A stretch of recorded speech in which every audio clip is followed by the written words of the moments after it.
ജഗതിയിൽ സ്ഥാനാർത്ഥിയായിട്ട് നിൽക്കുകയാണ്. അവിടുത്തെ ഇലക്ഷന് കെ ബി ഗണേഷ് കുമാറിൻ്റെ അദ്ദേഹത്തിൻ്റെ പാർട്ടിയുടെ കേരള കോൺഗ്രസ് ബിയുടെ തിരുവനന്തപുരം ജില്ലാ പ്രസിഡൻ്റാണ് ഇപ്പോഴും.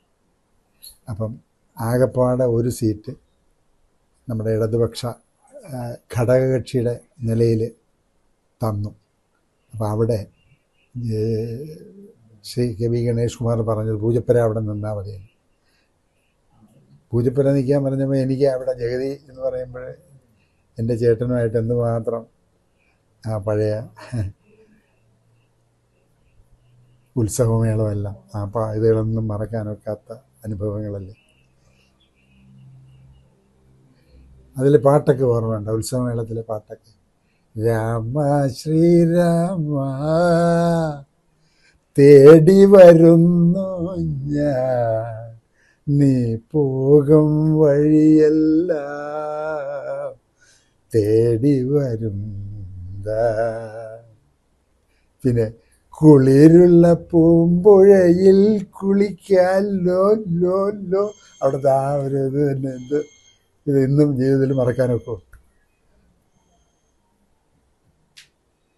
കിളിയുള്ള മരച്ചോട്ടിൽ നീ കാറ്റത്തെ ചക്കരമാമ്പഴം പൊഴിയുമ്പോൾ ഇഷ്ടം പോലെ എടുത്തങ്ങ് തിന്നാലോ. അതല്ലേ, ഇങ്ങനല്ലേ പാടിയേ? ആലോചിച്ച് നോക്കണം.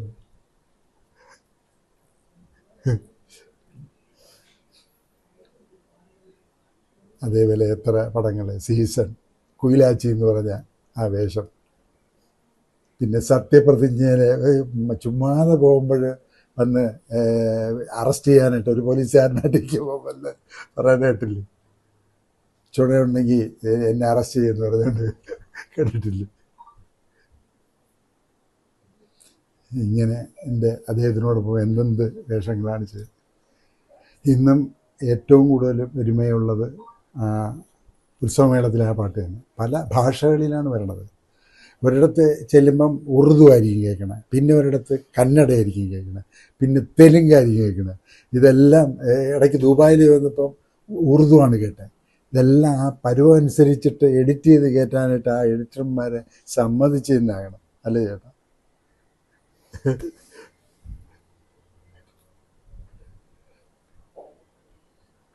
അതേപോലെ പത്മരാജൻ സാറ് നമ്മളെ ഇന്നലെ എന്ന് പറഞ്ഞ ആ സിനിമ ചെയ്തുകൊണ്ടിരുന്നപ്പോൾ ഞാനല്ലേ അന്ന് അസിസ്റ്റൻ്റായിട്ട് നിൽക്കുന്നത്. അത് സ്ക്രിപ്റ്റ് ഡയറക്ടോറിയൽ സൈഡിൽ എഴുതി കൊടുത്താണ് ഓരോരുത്തരെ പഠിപ്പിക്കുകയൊക്കെ ചെയ്യണം, പഠിക്കുന്നതും വായിക്കുന്നതുമൊക്കെ. അന്ന് ഇന്നത്തെ പോലെ എളുപ്പം ഫോട്ടോസ്റ്റാറ്റ് എടുക്കാക്കില്ല.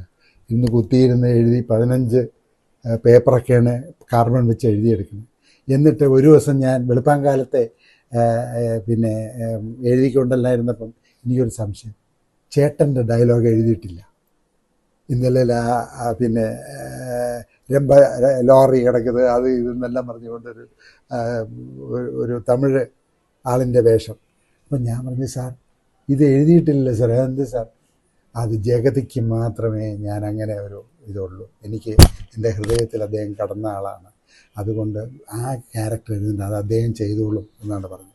അതേസമയം മമ്മൂക്കയ്ക്കും എല്ലാം പിന്നെ ഒരിക്കൽ ഇത് മാറിപ്പറഞ്ഞപ്പോൾ അത് പറഞ്ഞു, വേണ്ട മമ്മൂട്ടി, ഞാൻ കഷ്ടപ്പെട്ട് ബുദ്ധിമുട്ടി ഉറക്കമണിയിട്ട് ഇരുന്നെഴുതുന്ന ഇതാണ്, അതിലുള്ളതുപോലെ പറഞ്ഞാൽ മതി.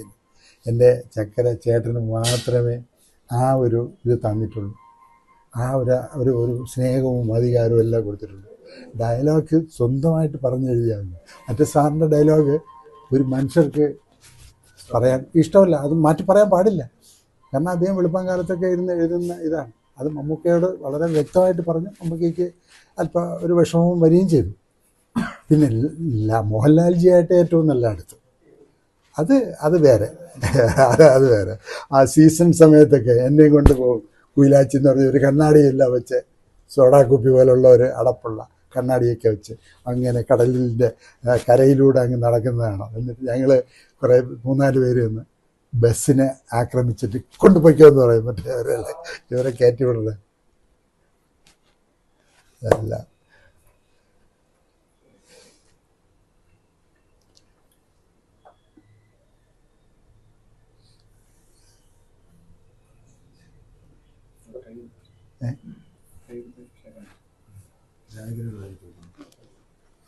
ഞാൻ അപ്പുറത്ത് വരുന്നോ? അപ്പുറത്ത് വരുന്നു.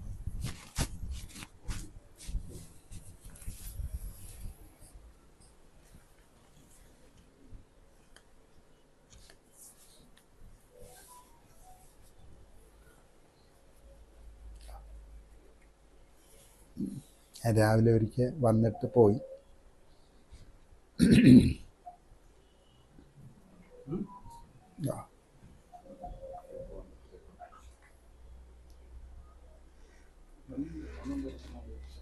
ഇനി ഞാൻ ഇടയ്ക്കിടയ്ക്ക് വരാം. അവിടെ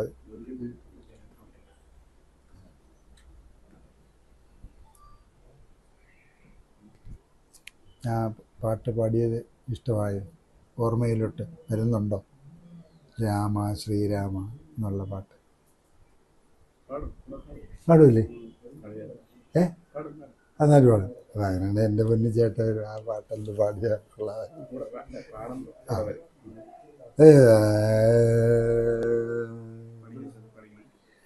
രാമ ശ്രീരാമ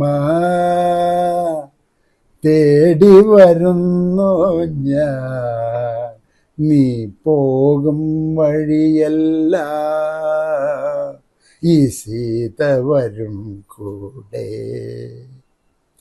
രാമ ശ്രീരാമ തേടി വരുന്നു ഞാൻ, നീ പോകും വഴിയല്ല തേടി വരുന്നു ഞാൻ.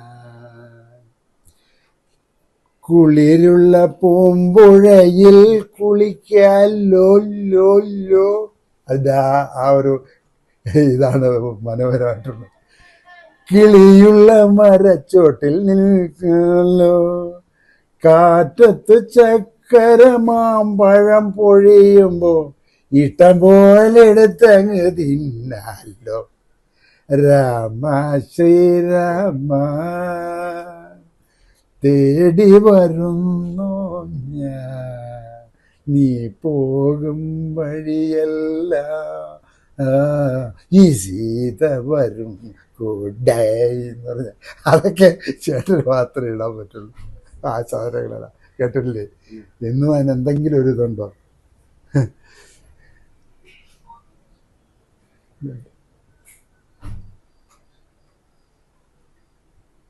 ഇന്ന് അമ്മയുടെ മീറ്റിങ്ങിന് അവിടെ ഞാൻ വന്നിരുന്നു, കണ്ടു. പിന്നെ നമ്മുടെ ലാൽജിയുടെ ഫാൽക്കെ അവാർഡിൻ്റെ അന്ന് വന്നു, അവിടെ വന്ന് കണ്ടു. ഭയങ്കര തിരക്കുള്ളിടത്ത് വന്ന് ശല്യം ചെയ്യണ്ടെന്ന് വെച്ച് മാറി നിൽക്കും. അതാണ് അപ്പോഴ് ധാരാളം ആളുകൾ വരും ആ സമയത്തൊക്കെ. അപ്പം നമ്മൾ ഒഴുങ്ങി കൊടുക്കണം, മറ്റുള്ളവർക്ക് അതിനുള്ള അവസരം കൊടുക്കണം. അതാണ് ചെയ്തുകൊണ്ടിരിക്കുന്നത്. അമ്മയുടെ മീറ്റിങ്ങിന് വന്നപ്പോഴും അങ്ങനെ നമ്മുടെ ഫാൽക്കെ അവാർഡ് വാങ്ങിച്ച ആ ഒരു ഇതിൽ വന്ന് അദ്ദേഹം ലാൽജി തന്നെ വന്ന് കണ്ടില്ലേ, എന്തോ ഒരു ഇതായിരുന്നു.